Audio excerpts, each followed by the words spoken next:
The road into Jerusalem was crowded that morning. Pilgrims filled the city for the Passover, and the air buzzed with expectation. Jesus paused on the hillside and sent two of his disciples ahead. "Go into the village," he said. "You'll find a donkey and her colt. Bring them to me." The disciples obeyed, and soon Jesus sat on the young donkey, riding gently toward the city. Word spread quickly. People rushed out with excitement, laying their cloaks on the road, cutting palm branches and waving them high. "Hosanna to the Son of David," they shouted. "Blessed is he who comes in the name of the Lord." The whole city stirred. Some asked, "Who is this?" Others answered, "This is Jesus, the prophet from Nazareth."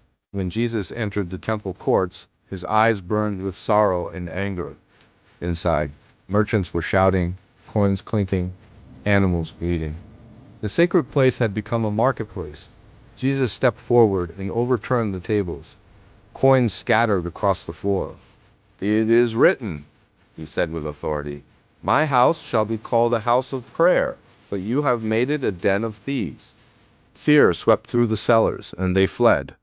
But while the traders scattered, the blind and the lame came to him, and Jesus healed them right there in the temple. Children ran around shouting joyfully, "Hosanna to the Son of David." The chief priests grew angry. "Do you hear what these children are saying?" they demanded. "Yes," Jesus replied calmly. "Haven't you read? Out of the mouths of children and infants you have called forth praise."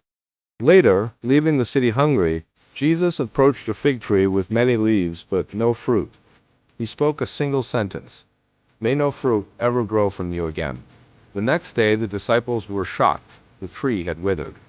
Jesus looked at them and said, "If you have faith and do not doubt, you will not only do what was done to the fig tree, but even mountains will move.